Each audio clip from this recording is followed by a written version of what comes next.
Hi guys, Dr. Hampton here. Welcome to Can We Talk? Today, I will be talking with my good friend, Dr. Akita Evans, who is a family physician. We're training in functional medicine, and she, like myself, is really all about learning and understanding new ideas and new ways of thinking. She received some of her training at Brown Medical School and also got her master's in public health from Harvard. And I really want to encourage you guys to become continuous learners as well. And what better place to learn than to open up a book? And today's book we're going to review and talk about is The Big Leap. And what I like about this book is about, just changing your perspective, changing how you see the world, and just, you know, embracing a philosophy that'll help you achieve your full potential. And I'm not just saying your full potential, at work, at home. It's really in all parts of your life, rather it's finance and other aspects of your life. So I really think it's important. We're always continuously improving and trying to be better. And that's what this is all about. So let's talk a little bit about the big leap. Doctor, are you ready to talk about the big leap? Yes. Yes, ready and excited.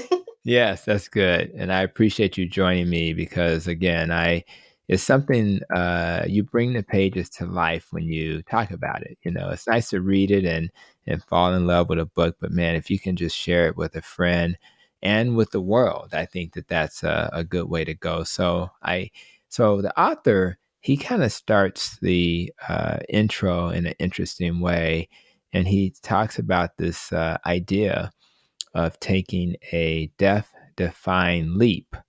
And that's like an amazing, scary thing to do. And one of my favorite video shorts is Steve Harvey, and he talks a little bit about jumping, right? So, and I think that, when you jump, it's a little scary. And I think about even when I started my Protecting Your Nest podcast, I had to leap and jump, and it was scary. But man, it doesn't have to be too scary if you look at it the right way. And I think the author's trying to help us think about things differently and to not be afraid to take a leap, because if we don't jump, if we don't take that leap, we may not achieve our goals. So when you think about that intro, Akita, when you think about it, what comes to mind? Have you had any big leaps that you've had to take? Anything that's kind of had you a little hesitant? And if you go throughout your whole life, we'll probably be talking all day. But what comes to mind when you think about leaping? um, the first thing that comes to mind, I'll go with, and that's a leap I took a couple of years ago with starting my private practice. I tell people I gave birth to two babies in 2019 because I gave birth to Healthy Medical Center in May 2019 and to my son that fall. And so I started it with a 2 year old, and Mm, yeah, it was a leap because there were many reasons not to, but there were more reasons to go ahead and do it. And yeah. so that was a big leap for me. Yeah, and I'm so happy you leaped because with your family practice and your functional medicine background, not a lot of conventionally trained doctors have that additional training. So by you leaping with your 2-year-old and your husband, that's really providing opportunities for others to hear a different way of healing. So I really think that's really cool. So we have our leaps out there. I did my podcast leap. You did your practice and new baby, 2-year-old leap. So let's go into chapter one. Chapter one is interesting because he talks about how we artificially limit our happiness because we really don't think we deserve it, and it's almost like we've never been taught how to be happy or to just accept our happiness. And I think what he tried to explain is that we have this fear of achieving our full potential, which doesn't make sense. We have this fear of failure, which makes a lot of sense, and this fear of rejection. But the one that doesn't make sense is this fear of achieving our full potential. I mean, why would we be afraid of that? And, it's really somewhat related to not having excuses of why our dreams can't come true. Now that you've achieved it, there's no excuses. So if I were to go back to the podcast example, once I became a podcaster and I made a decision, how often do I want to have a podcast, episode? And I made a decision based on my research. I should try to do it once a week. Oh my God. So my dream of being a podcaster became true, but now I have this obligation to I have to research people. Like, for example, I got to know you before we decided to do this, but if I didn't know you, I'd had to do research to figure out, well, who the heck is this doctor that I'm talking to?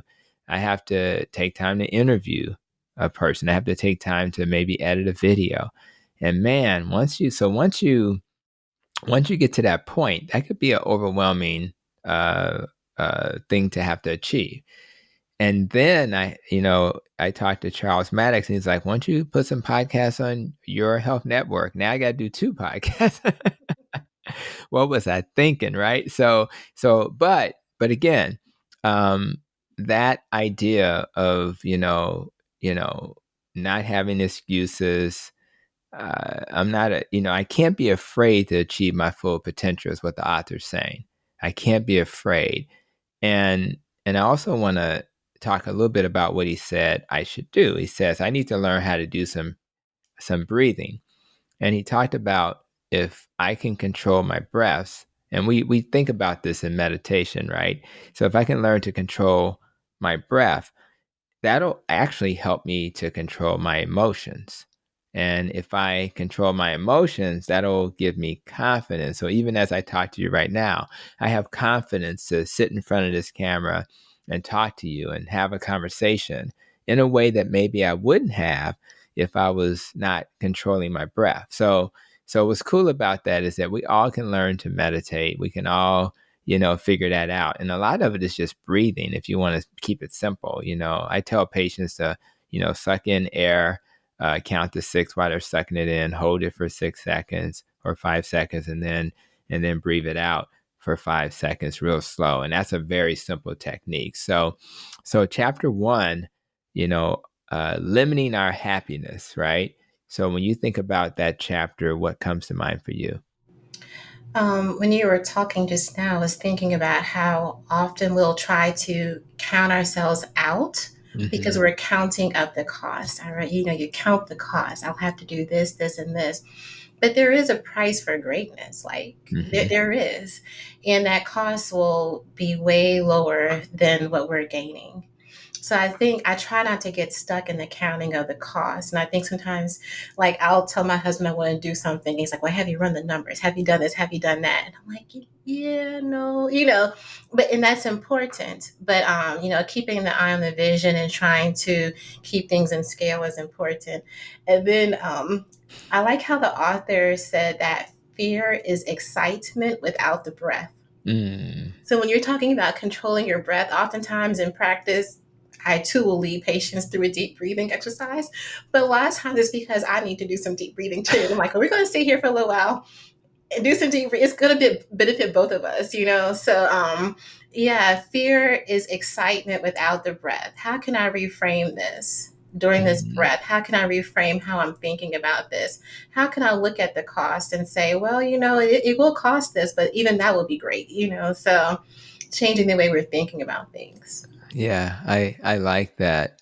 Pausing and just taking a moment to just pausing, you can do great things. I get my best thoughts in the morning, and because I'm in the shower, I got to be in the shower, and and my brain's able to kind of just pause and just reflect. And we don't do that. We wake up, we check our emails. As soon as we get in the car, we turn something on to listen to. We're never like in that moment. We just never are. And yet and then if we're not in that moment, if people will come in the house and don't let the TV not be working, they act like somebody died. And they would spend like 20 minutes looking for the remote or whatever, or trying to figure instead of just being in that moment. It's okay to cook that meal without those distractions, right? But that's just how we've been. Our culture has been kind of trained to think that way. So I love that, and you're right. There is a price. I have to spend time with you today. We just for those who are listening, we did a Protecting Your Nest podcast episode, and that'll be in your favorite podcast app. Um, but I tell you, it's like there's some sacrifice, but man, the reward is awesome. For example, because I'm a podcaster now, I meet some wonderful people that I would have never met, right? And I know we were introduced. In fact, why don't you share with the audience before we continue? How did you come to find me? How did that happen? Yes. I had two young children, and during the pandemic, my mother was standing. Well, we're still in the pandemic, but during the height of it, in the beginning of it, my mother was staying with us to help care for our children. And she said, well, "You're all over the place. You need some help." So she reached out. Is what happened. So she reached out to one of her friends from college, and that's how the connection was made. Dr. Grant connected us, and so we started talking maybe like a year ago. Yeah, Yeah, yeah, absolutely. And I've enjoyed those conversations, which has morphed into let's start reading some books and yes, doing that. So I really and definitely Dr. Diana Grant is an important person in my life because it was her who led to my decision primarily. Of course, there was others. Dr. Rick Bone, shout out to him, also was involved, but she was an inspiration because of you don't see a lot of vice presidents in a health system, with braids and from Mississippi kind of thing going on. So it was kind of nice to see somebody in that role who could be kind of a role model or mentor. So I just wanted so we get off messages for a moment. So we get back. So let's look at chapter 2 a little bit. And in that chapter, the author talks about how some of us believe that we only deserve limited happiness, and that most of our dreams are out of reach. And he described it as an upper limit mindset that once we reach a certain level, right, we can't go past that.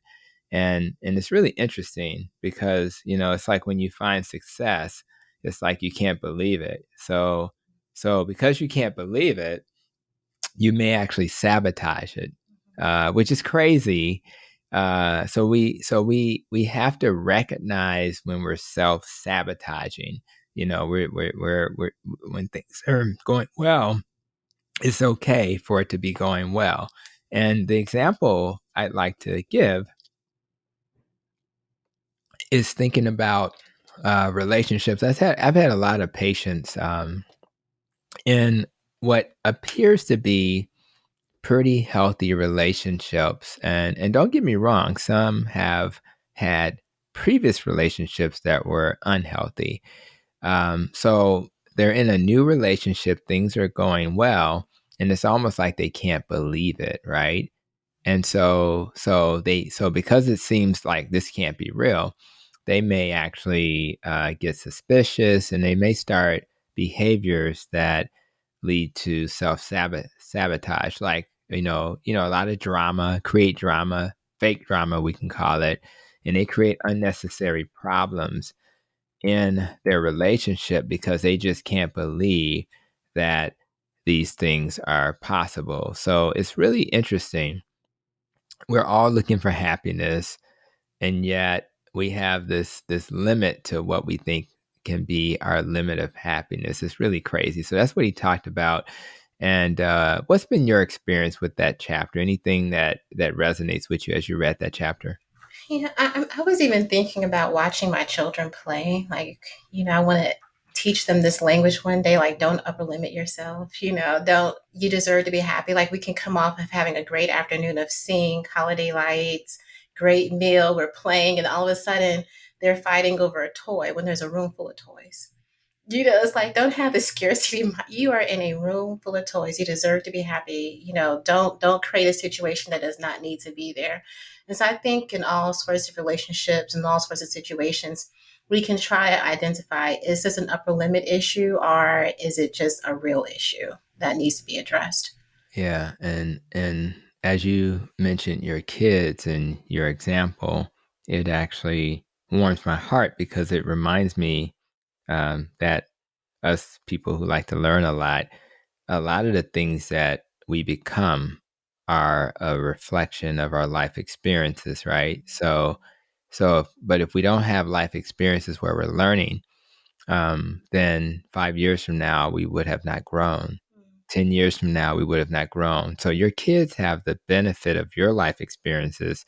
And now you can give it to them when they're little. And hopefully, as they kind of sprout into the beautiful flowers they are, they'll be more prepared to handle life in a way that they otherwise wouldn't have. They don't have to read the book because you've given them all the big leap principles in your parenting. So I think that's really, it warms my heart. So I'm very happy, and I'll do the same. My kids are a little older, but I'll be doing the same with them as well. So I love that. So let's dive a little bit into chapter 3. And in that chapter, the author talks about letting go of useless worries, right? And I think I've kind of had this one a little bit. I don't worry as much as maybe some other people may. And but he feels that those people who worry too much, that's a signature hallmark of a upper limited mindset, right? So when you worry, he suggests you need to ask yourself, is this something I have control over, right? And if I do have control over it, I need to not worry so much about that, or I'm sorry, if I do have control, then I can take control of that. But if I don't have control, those are the things I shouldn't worry about. So I think the key is, I always tell my patients, control your controllables. And it seems, it's easier said than done. I get that part, but we have to control our controllables and not worry so much about the things that we can't control. So as a physician leader, I'm faced with challenges often that my clinicians face. And so when I'm faced with challenges, I try real hard to have that same kind of mindset. And so there are many things that come up. Maybe it's how physicians are being compensated or other issues. And there are some things like we talked about during the podcast for the Protecting Your Nest quality measures, right? And there are some quality measures that for the most part, you can't control them. I mean, the payers have things that they expect us to do. So what I tell my clinicians is let's focus on the things that we can control.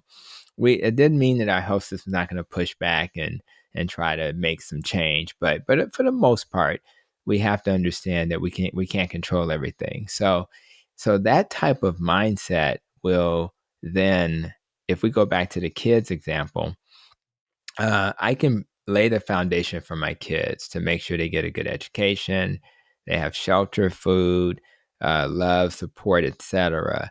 But ultimately, what happens in their lives, I don't completely control. So the outcomes are going to be what they're going to be.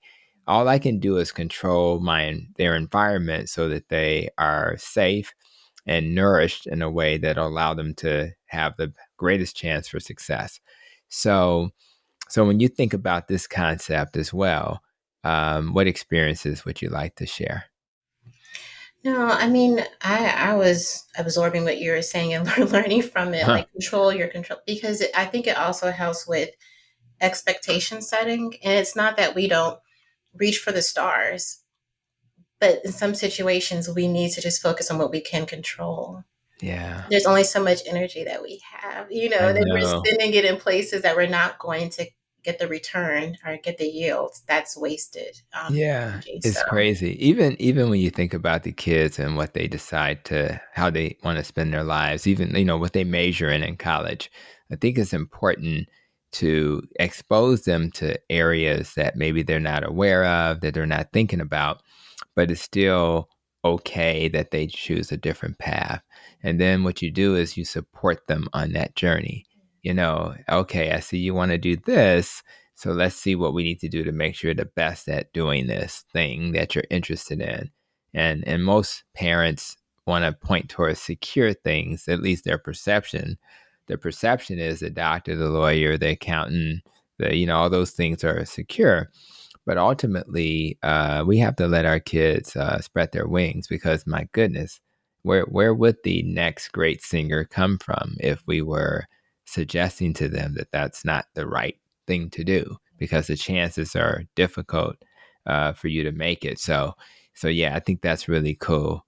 And he spoke in chapter 4 about 4 zones, of work, and he mentioned the zone of genius is where we should strive. But he mentioned those 4 zones. So one was the zone of incompetence, and that's when you're not good at something and many people can do it better than you. Then you have a zone of competence where you're pretty good at it, but lots of others cope better.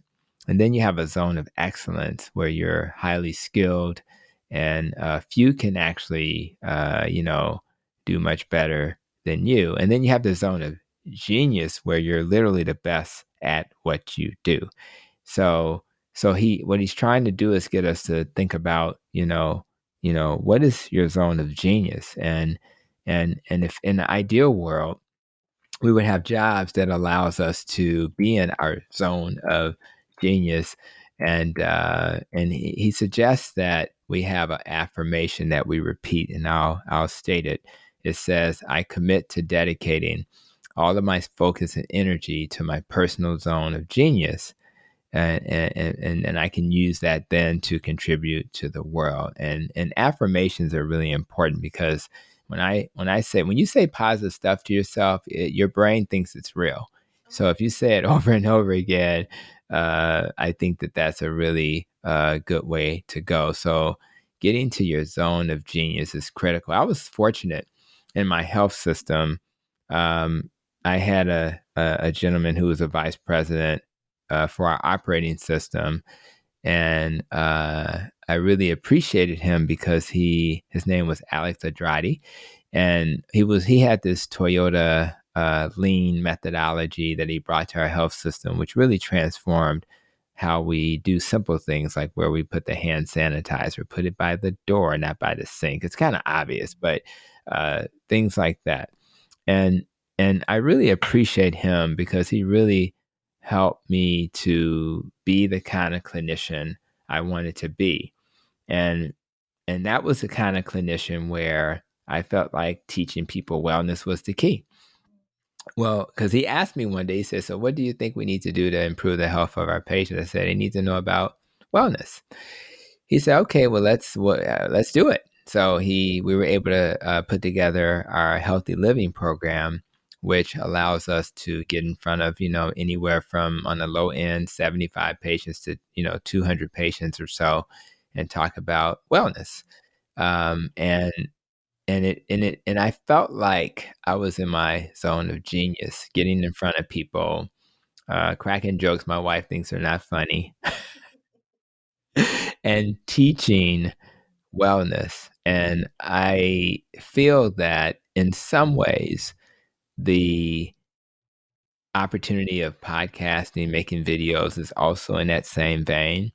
I also feel that I recently helped an organization called Food Smart, and they have an app that will connect people to nutrition professionals. And if they have limited resources, how do they get into the SNAP program for food snaps? And if they, need to have food delivered, how can we make sure that happens? And if they need meal plans. So, but it's still aligned with my purpose, and I feel like I'm in my zone. So what I'm trying to do, and what I want everybody listening to do, what is it that you're really good at, and can there be a way for you to utilize that gift that'll allow you to obviously support yourself, but don't be afraid to nurture that, even if you spend like,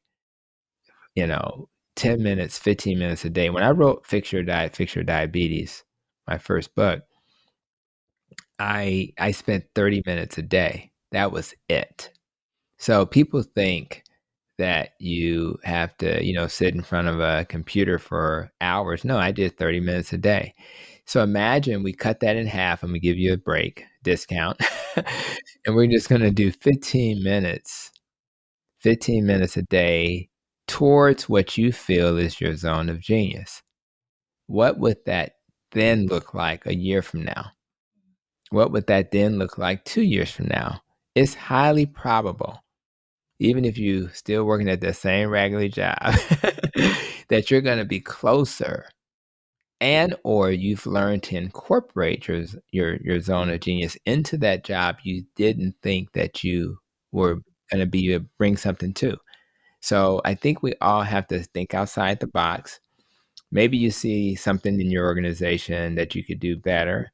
You should pursue that. Maybe you have an idea, you should pursue that. And don't be afraid to, because you'd be surprised, and this is coming from a regional medical director. You make my job easier when you come to me with ideas. I don't want to be the smartest guy in the room. So you help your organization, you help your family when you are authentically yourself, you're sharing your gifts, and you use those gifts to make the world a better place. So man, I love when the author talked about getting to your zone of genius. I thought that was a great thing. But go ahead and tell me what that chapter did for you. Well, when the author was talking about affirmations, I know I've used them a lot in my past. You shared the one the author gave, and I have around my desk at home like all these writings because I'll have to rely on different affirmations for whatever I'm going through at that time. And one of the ones that I'll always go back to is just all things, and it's just based out of scriptural text that all things are working for me. And so, like even recently, I was on a job and something was asked of me that was hard. It was difficult. And people were coming up to me like, oh, we're so sorry that you're going, oh, we're so. And I was like, well, even this is working for me. You know, yes, I have to change the way I look at things. And so I'll walk around just saying all things, even this, all things, because it really showed me that I could still do it. Yeah. When Yeah. I was asked to do it, I was like, oh my gosh, this is going to be, but oh, this is working for me. Oh, I can still do this. I can still perform to this capacity. And so, just when we're talking about affirmations and things that we can hold on to, and then we can believe they can take root, and then we see the fruit. I did it and I did it well, you know. Mhm. So that's what the chapter kind of reminded me of, like relying on those affirmations. They have totally been a game changer for me over the course of the years. And it also aids in going to taking that big leap to the zone of genius. So, Yeah, I love it. We really need to feed ourselves constantly. Um, a life coach once told me, you have a cup, and your brain's a cup, and you need to be careful what you fill it with, right? But a better approach is to just start filling it with good stuff, yes, because eventually there's no room for the bad stuff. yes, And then when you need a little good to balance the bad, you can just take a little of that out. So I really think that's really amazing how, again, how we look at things. But man, if you feed yourself inspirational speaker, affirmation, get around some folk that's talking some good stuff. You just wave at the ones that's not. You still want to, keep a relationship, just wave at them. But you don't want to keep absorbing that because they're filling your cup with negativity. Why are you watching the news all the time? Stop watching the news. My patients tell me about the news more than I learn. I have to know about COVID because I'm a clinician. I don't know how many people got shot in Chicago last weekend. I have no clue, and I don't care. I can't, I care, but I can't. It's a controllable issue. Control your controllables, and I'll find other ways to add value to my community. So I really, really, really, that resonates with me big time. And then chapter 5 talks about the power of the Enlightened No. And he talked about how important it is to repeat a mantra. It's almost like what we just did with affirmation. And he felt like a mantra is like a form of meditation. And he talked about, saying things like, I will expand in success, abundance, and love, and inspire others to do the same. Think about how easy that little mantra is. I will expand in success, abundance, and love, and inspire others to do the same. Just hearing that is inspirational. And what it does is it helps you to stay focused. It helps you to say no to things that are not aligned with your zone of genius. And I really think that's so important. I'm much better at saying no. Um, and I have my own litmus test before I read this book was, does what's being asked of me add value to my life? And does what's being asked of me cause any harm to me? So I got to get the right answer for both of those. If I don't, I say no. And I'm not afraid to say no. The old version of Tony would have struggled to say no. And what I want everybody who's watching this to understand is that it's okay to say no if what's being asked of you is not aligned with your zone of that zone that you're trying to be in. And I really appreciate all of us taking some time to figure out what our zone of genius is. And I know some people are like, well, what's my zone of genius? I have no clue. But I think for me, I know that my purpose, I kind of put on my social media metabolic health doctor, right? So for me, if anything's helping you to achieve metabolic health, then that's aligned with my zone. So you have to figure out what is it that's aligned with your zone. And you don't have to figure that out after this podcast. You can figure it out a year from now. But you have to be consciously trying to figure it out. But it'll feel easy once you figure it out. What's easy to you? What you do for free? I would do a whole lot of stuff free, like what I'm doing now, because it's aligned with my zone. And that's because I really just like helping people. So I just think it's really important that these talking points that the author shares, that we take it to heart and we act on it. So the power of the enlightened no. So, doctor, has that been hard for you to say no sometimes? Oh, yes. Yes.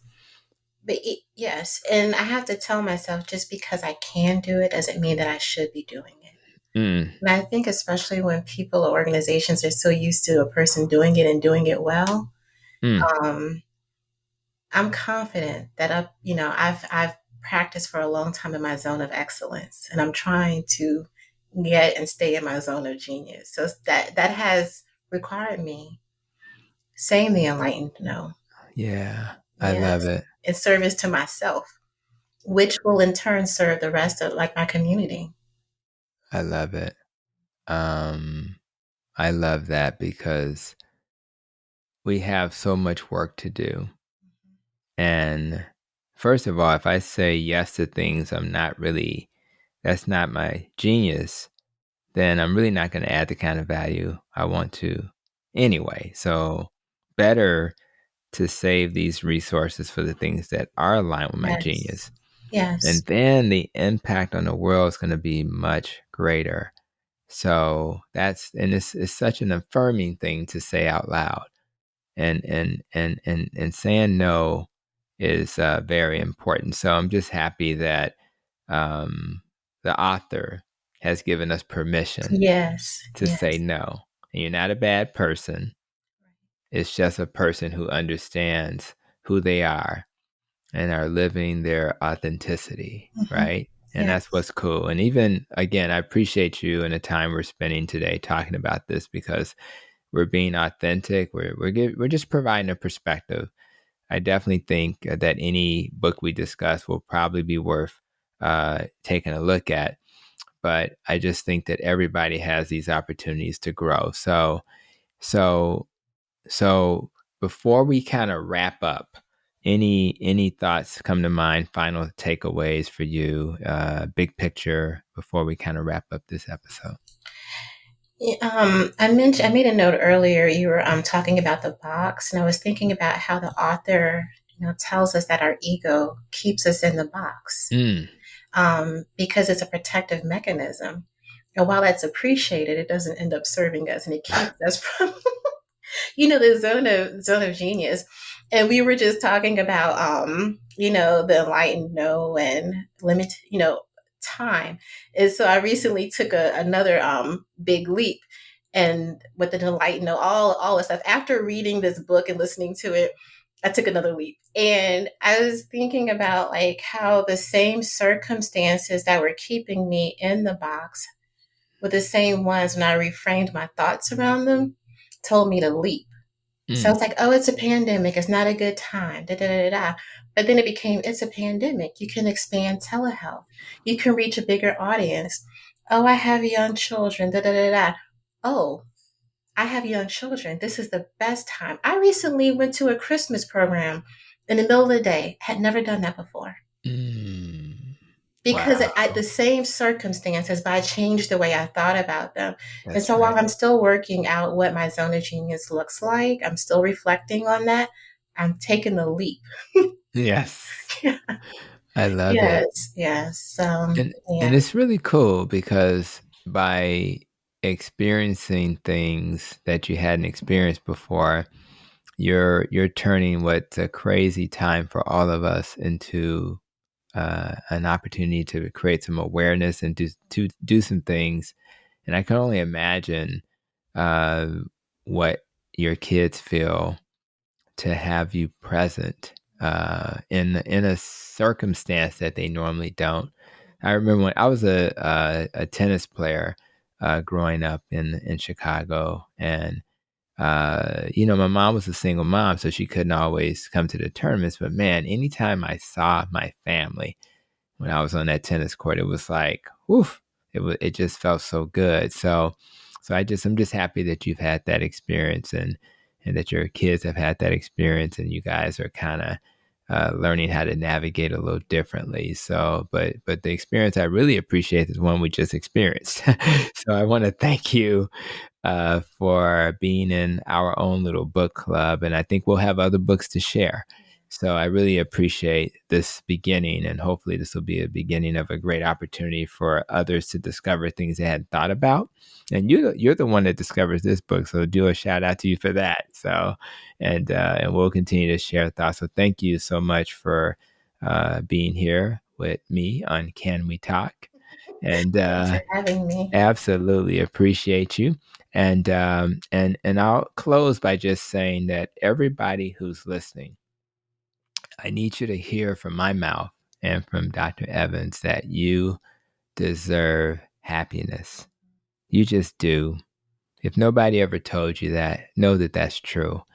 And you can and must conquer your fears. I'm not afraid to talk into this microphone anymore. And I'm not afraid. I'm doing the work that I was meant to do. I'm in my zone of genius. So I want you to hear those words, control your controllables, and I need you to take some time to determine what your zone of genius is. And once you determine it, I want you to spend a little time every day trying to get to your ideal state. And that state is you may never get to the ideal because life is what it is. But if you're working towards that and you're comfortable being authentic, you will find your way. And the world's gonna be a much better place because you did. So for all those who are listening, we appreciate you. Can't wait to share more of our conversations, and you will see this young lady in future episodes for sure. So, Dr. Evans, thanks again for Oh, being with thank me today. you. Yes, thanks for having me. All right. Thank you.